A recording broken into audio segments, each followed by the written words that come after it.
Hey dudes, today I've got another challenge run for you. How about Halo 3, with only the Spiker?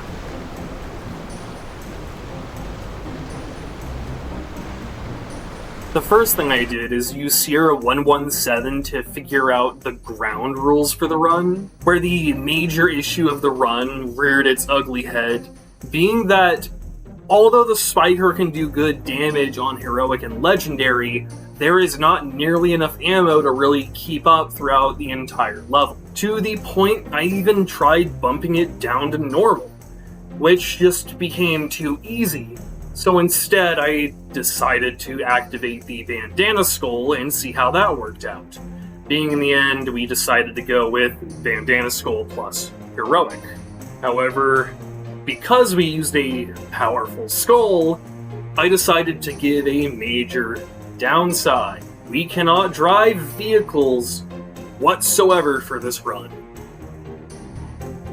With that downside out of the way, can I beat Halo 3 with only the Spiker?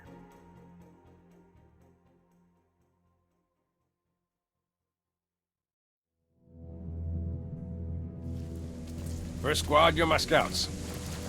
Move out. Just as any weapon-specific run, the first thing we gotta do is figure out how to get said weapon. In which our Spiker isn't until the next section of the level. So we had to get a little creative on how we're gonna get past. Which, luck would have it, during the non-Bandana Skull attempts, I figured out a little fun ways to finagle the AI. I can rush over to the cliff edge where the Marines and Arby decide to rush the enemies and just activate their inner sleeper agent and just completely decimate the enemies in the area. And although I had a plan to rush the AI allies through the next section of enemies, I got really lucky and just was able to run on the left side, jump right over the next incoming group, and go straight through the cave, where we finally obtain the Spiker.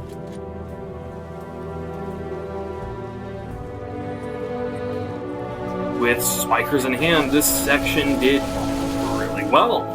We left the area with 0 deaths, with our main strategy being to hop down into the pond, wipe out the Carbine Jackal, followed up by pushing on the left side, where I focused on the Grunts and the Shield Jackals up top, where one of the nice features of the Spiker came into play is that it's really good at staggering, even on higher difficulties.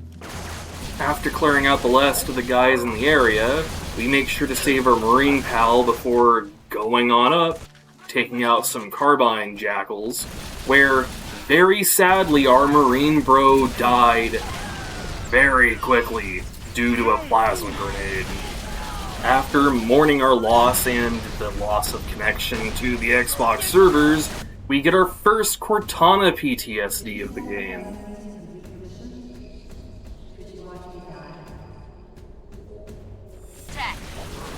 Now that we got to the lake bed, we can wipe out all these guys here, including the machine gun turret grunt, before this happening, where a fucking Carbine Jackal got protected by a crate. The lucky bastard. As cool as that was, I didn't let it distract me too much, as our main objective was still getting past the area into the Sniper Jackal Alley, which I had feared a lot. During the non-skull attempts, this was one of the worst areas due to having lower ammo and Arbiter just refusing to use anything but a sword, where thankfully in the Bandana Skull attempt, we didn't even have to really deal with the Sniper Jackals all too much, thanks to the mentioned stagger from the Spiker. They weren't an issue at all, because it turns out the Sniper Jackal's biggest fear is being pelted with hot red spikes.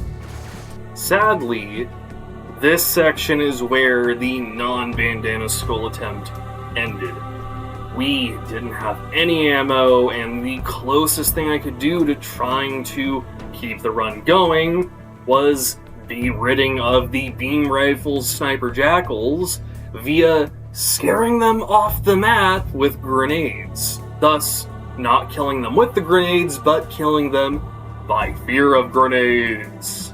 But with the bandana skull, we were just able to kill them all from a distance, making the section pretty easy, where all we had to do is get up top, pass through the cave, and observe Johnson's capture, leading to the final bit of the mission, where I, just like the plasma pistol run, decided, let's go through the underpassage, which ended up quickly getting us to the Brute Chieftain, where the Spiker really does its work at just melting through his health.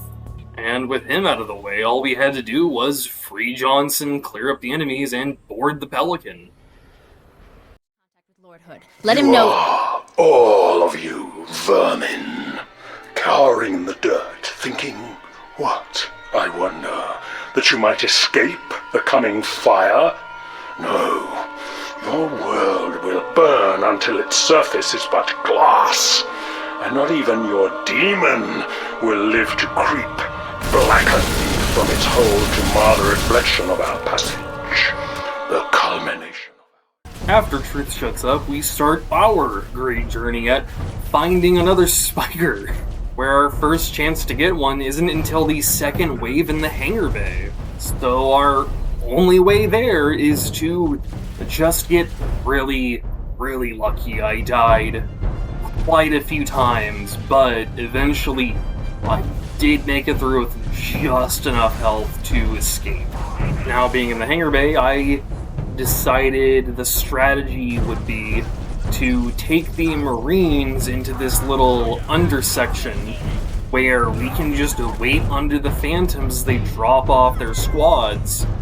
And thankfully, one of them did have a Spiker. Now that we have the Spiker in Crow's Nest, I decided to stick under here until we could wipe out all the enemies, which thankfully didn't take all too long. On our way to the command center, we had to fight the swarm of drones, which, thankfully, the Spiker absolutely decimates. One of the nice things about this run is I've always been a fan of the Spiker's design, so seeing it be somewhat okay in campaign with how especially bad it is in multiplayer was really, really nice. After Johnson showed us his bomb, whereafter we wipe out the Brute Chieftain and his gang, going straight through the air ducts to meet up with Arby. Where together we very quickly got through the barracks. Due to how good the Spiker is against brutes, it really wasn't all too much of a problem compared to the plasma pistol run. And thankfully we actually escaped with a pretty healthy amount of Marines, where after a short elevator ride, we quickly fought through all the jump packer brutes where I went up top and grabbed an Invids, where after retrieving Johnson, we have to go back to the op center and rearm the bomb with our Invids, where the rest of the level is rushing on out, getting in the elevator, completing Crow's Nest.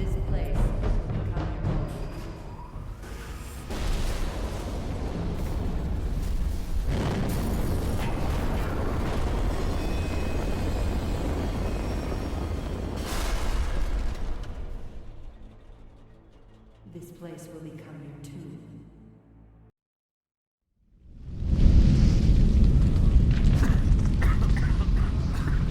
What happened? Chief, please. Tsavo Highway, probably my favorite mission in this playthrough, Find transport. where due to the no driving rule, we had to think a little bit outside the box, with my first thought being to take a little bit more time. So, I decided to let the Marines drive me around during some segments, which really reminded me how much I just pass on through and try to go as fast as possible. So we have our Marine bros take us around, where after a series of unfortunate deaths, I let them drop me off over here where I climbed on up and darted past as quick as I could because the sniper jackals were still a major threat with me being out in the open the entire time. Once we were in the clear, we caught up with our Marine bros in the next section where we fought together to destroy all the brute choppers. Wherein afterwards, we waited for the drones to come through the barrier shield, and once they were done, we could take out the beam rifle brute, destroy the barrier shield, and run down to Tsavo Highway. After enjoying a nice look at the key ship, we got to an area I was kind of worried about, being the Wraith holdout fight. I didn't have any idea if the Spiker would do enough damage to take out the Wraith from a distance, or if I'd be fine running up to it. However, I thankfully had a bubble shield, so I could just run up to it, smack the turret operator, and then break the hatch before killing the driver. Moving forward, we had to deal with some brute choppers, where one of them decided to go over the elastic barrier, which I found pretty entertaining. Which almost as entertaining is that I've always tried to get up here and grab the Wraith, or use the Wraith from the previous section to destroy the others. I've never just had all three of them sitting right next to each other on Tsavo Highway, as well as nearly getting run over by some Marines that followed up behind me. With the final section, I just gave a Marine a sniper rifle and wiped out all the enemies. It wasn't too hard of an area to get through. So yeah, there we go. Tsavo Highway is done. With the storm coming up, where we have to fight a Scarab, that was something.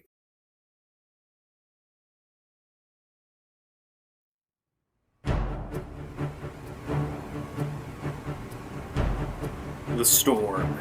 A level where, thankfully, our very well-armed AI teammates are able to get us a Spiker very quickly. And, surprisingly, the Spiker does a really good amount of damage against the AA Wraiths in this level, seeing as we can just barely shoot it from a distance and it explodes pretty quickly. However, the normal Wraith, not so much. I spent a decent amount of time here just trying to give this Marine a sniper rifle, but the Wraith just kept shooting pot shots, killing me every time, so eventually I just ran up and killed the Wraith. And now we get to the Scarab section, which is the roughest part of the run, being that due to the weapon restriction, we cannot use an RPG ourselves, and due to our own self-made limitations because of the Bandana Skull, we cannot drive the Mongoose to go ahead and, get a Marine to destroy the legs. And if you've played a good bit of Halo 3, you know these Marines, at least on the MCC, absolutely suck at destroying the legs. I don't know if it's some sort of issue with the MCC port, but this tower I spent a long amount of time on, and the Scarab just refused to get anywhere close enough for me to hop on. Where, if I remember right, about half an hour of just trying to get that to work, we go to the other tower and it works within the first 20 seconds. Knowing the plasma pistol was able to destroy the Scarab's core, it wasn't any surprise that we could do the same with the Spiker. So, we blow up the Scarab, link up with RB, and keep on going. Where I learned the Spiker does pretty decent damage to Hunter even on their armored bits, leaving the rest of the level to just be right in the bag. We push on through after killing the Chieftain and learned the Spiker can also snipe the AA gun's power core.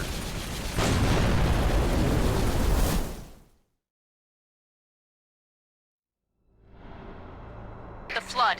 It's spreading all over the city. How do we contain it? Find the crashed flood ship.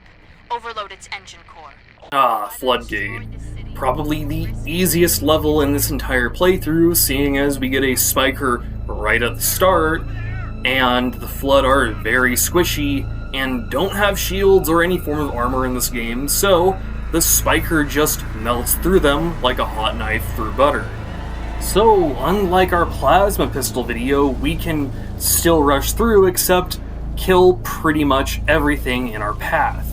To the point this level is ridiculously short compared to any other level in the rest of the run. Being even at the end, I just saw this destroyed wreckage and thought that'd be fun to jump through, and then just ran to the end of the level, retrieved Cortana's message, and that was Floodgate within barely any time. The Spiker does wonders on this level, to the point where in editing, it's so weird to see the cutscenes at the end of Floodgate be the majority of my recording for this level, which totally means the last few levels of the game are going to be really easy, right? Right?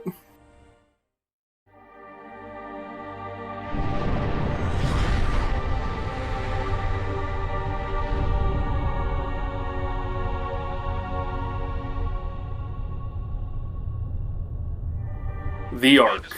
Probably my all-time favorite level in all of gaming. But Spiker only would make it a little awkward. The timeline with the raw footage of the Ark is an hour and 40 minutes long for my video editing software. But on the bright side, we did get a Spiker really early. However, even though I had a Spiker really early on and any of the ground combat was very easy, this is a very heavy vehicle level, being a large reason why I love the Ark so much. So, not being able to be, take part in the tank beats everything part, or drive around Marines in a vehicle as they use all the power weapons. Instead, I just have to hope the right Marines decide to get in the vehicles, since the Prowler does not allow the player to hop into the secondary little slots during the campaign. So most of this level is going to be a long hike for us.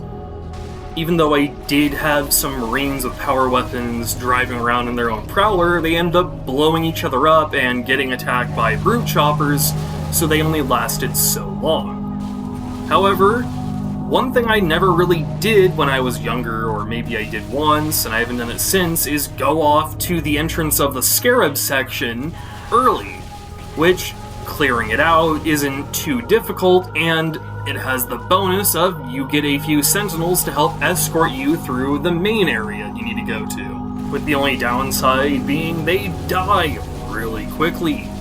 And I did try to give the Marines hidden in the cave my rocket launcher, but they just kept standing at the entrance of the cave and getting killed by the Wraith. So I had to methodically clear out the entire area so Forward Unto Dawn can drop off its tanks.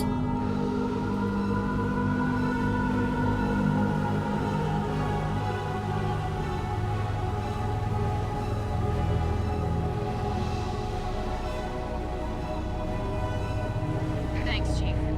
Wouldn't have lasted much longer up there. Come to the back of the frigate. Now for our walk back to the Scarab area entrance, which you would think the tanks would do a lot more, but I still spent way too much time here because the tanks just refused to actually get in a good firing position to kill Wraiths, or just stood still and ate all the damage. Nevertheless, we got through, and to the part I really worried about, because we cannot get into a vehicle, meaning we can't easily take out the Scarab, as well as, not having any rocket launchers to use to blow up its legs. So we had to get a little creative, and even though it took half an hour, I managed to use a grav lift at just the right spot and got physics pushed up into the little walkways on the side of the Scarab, making it so I could get up top and destroy its core.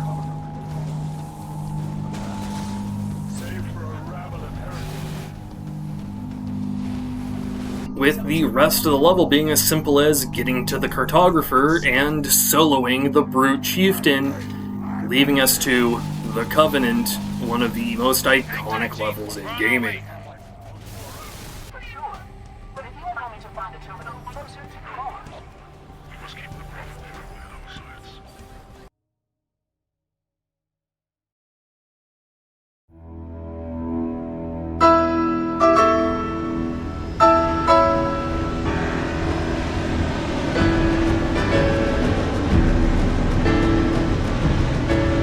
The Covenant, a level of the ages and one that had some of the most epic moments of the Spiker-only run.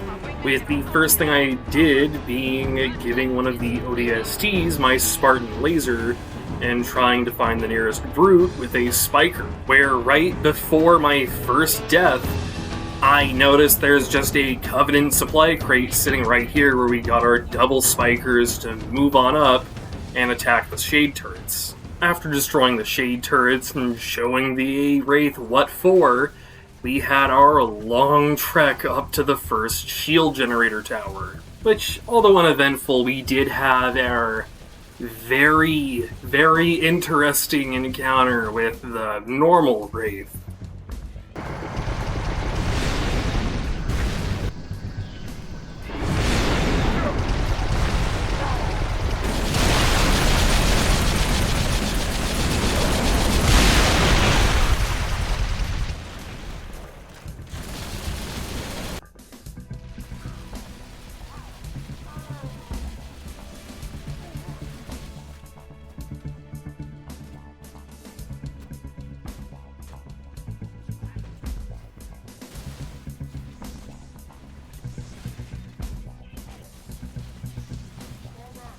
Now with the Wraith destroyed, all we had to do was fight the Prowlers, which was pretty fucking cool, to say the least. One of the best parts about replaying any of your favorite games is always going to be the new experiences that you can still somehow make with something you've been playing for, 18 years now.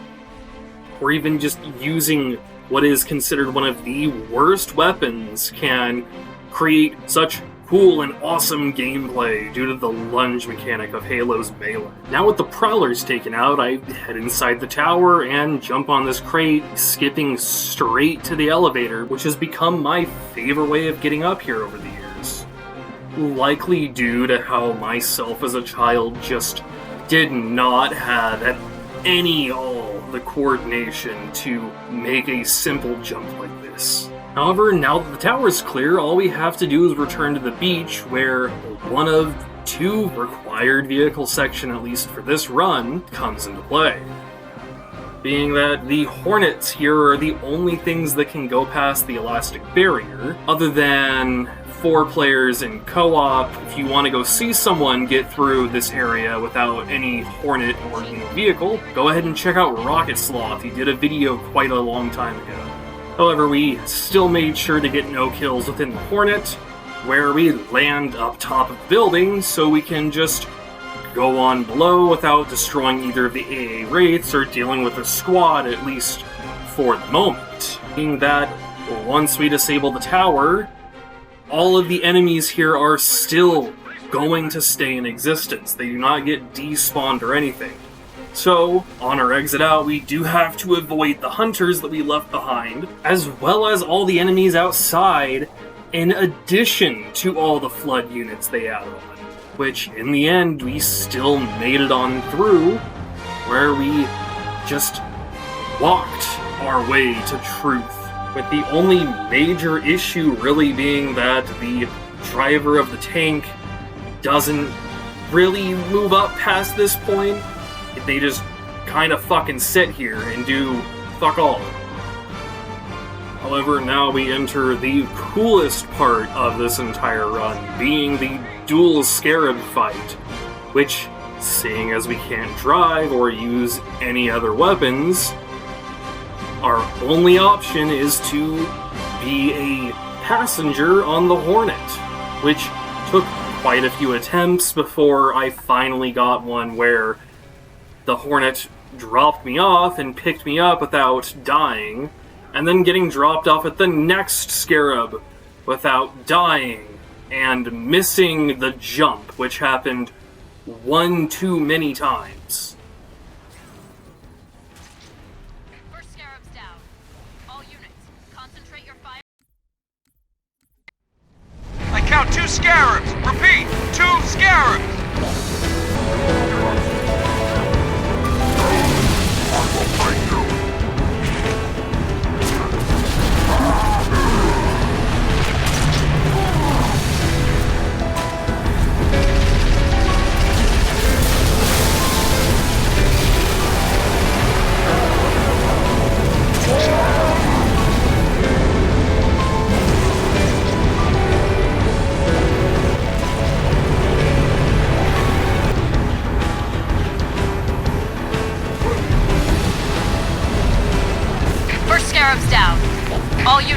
Concentrate your fire on number 2.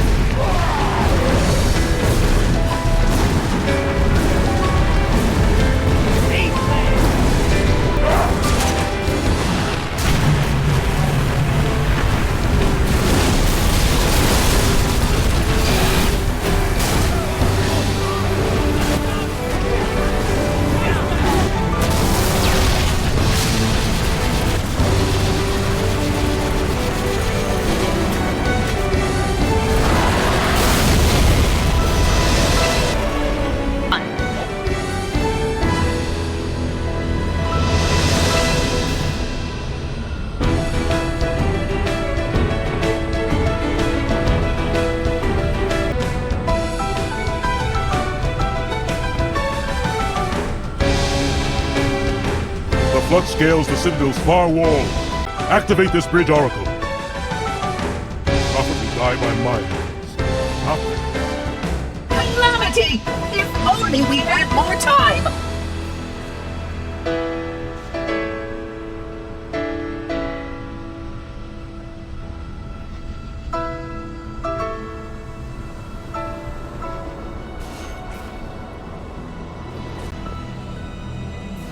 After that epic battle, we get the really cool Flood Alliance section of the game, where sadly our tank pure forms kept dying from the fuel rod grunts. But in the end, we pushed on through, Arbiter finished off Truth, and we finished the mission, leaving us with just 2 more missions to go, Spiker only. I am Truth, the voice of the Covenant! True. You must be silenced.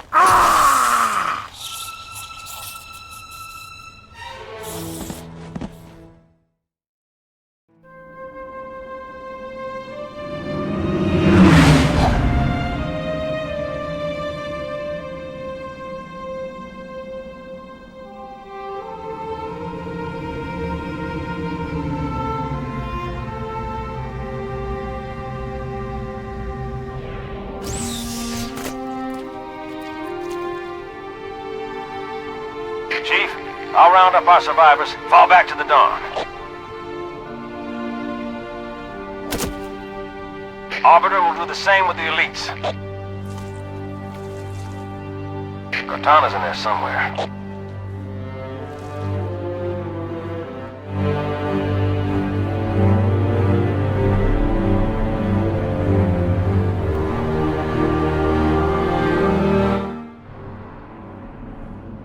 Cortana. The mission I wanted to go all out in the best I could, so I went out of my way to kill every single flood form possible on the mission, which has the bonus of editing that I'm not just going to narrate myself going through repeating tunnels, not killing half the enemies, which is really nice. We had quite a few very funny moments, as well as just going all out with the Spiker throughout the entire level was extremely fun.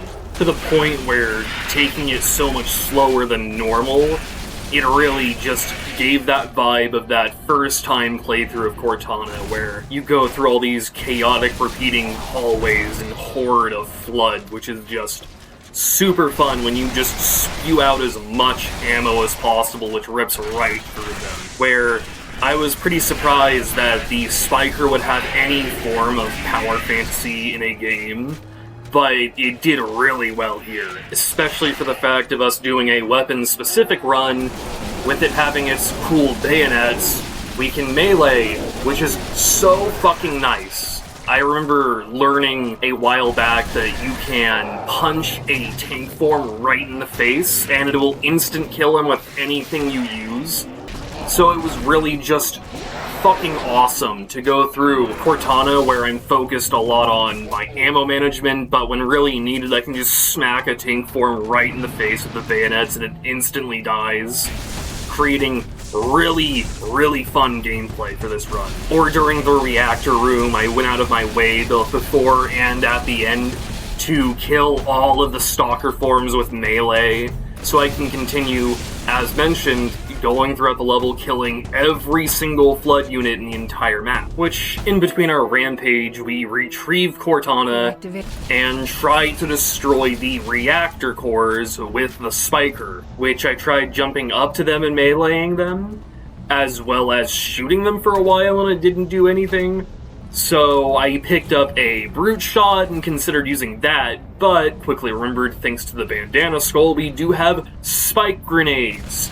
So the closest thing that we have Spike-related that can destroy the reactor cores was the Spike Grenades, which came in handy, so we blew up the reactors and made our way out, killing everything in our path.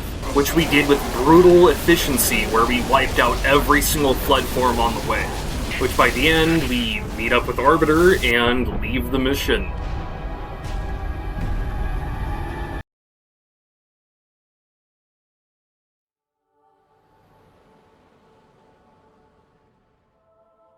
Johnson, do you have the frigate?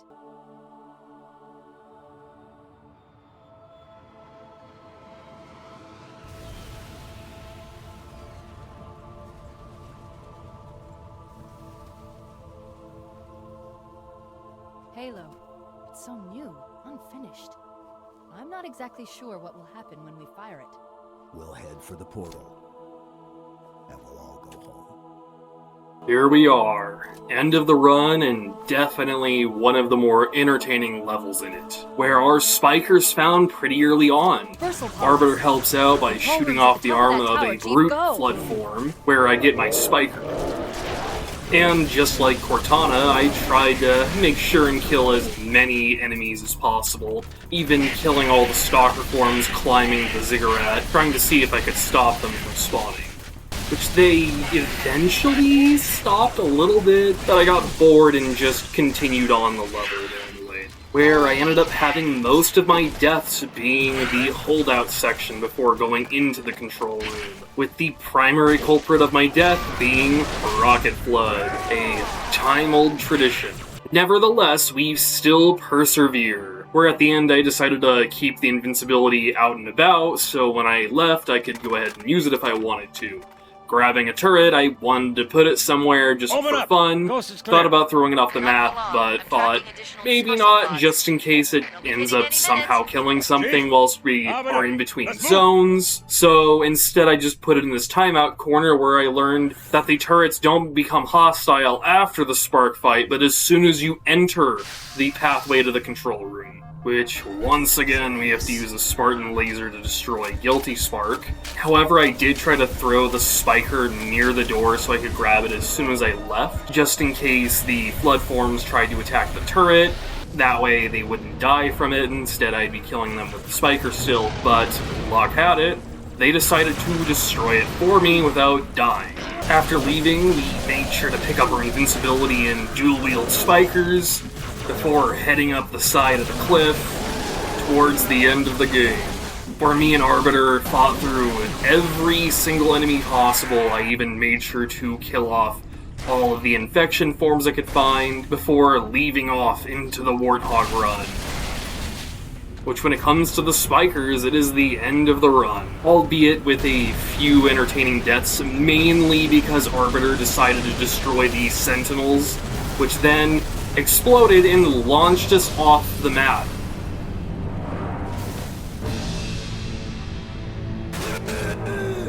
But there we have it, Halo 3 with only the Spiker, or at least a form that can keep your sanity. This run was genuinely really fun.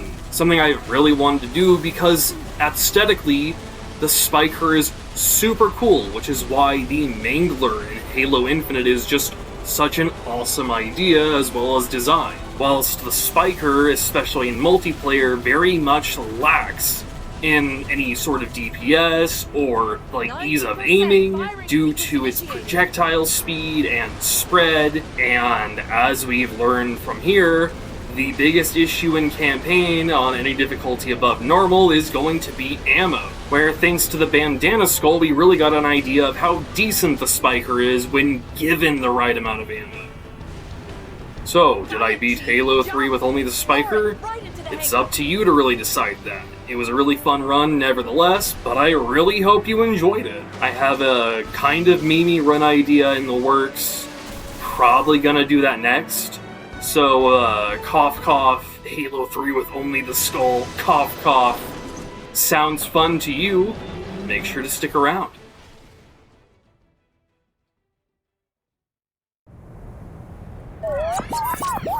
Hey you! You should like and subscribe. Come on, that button in the top left. It's calling your name.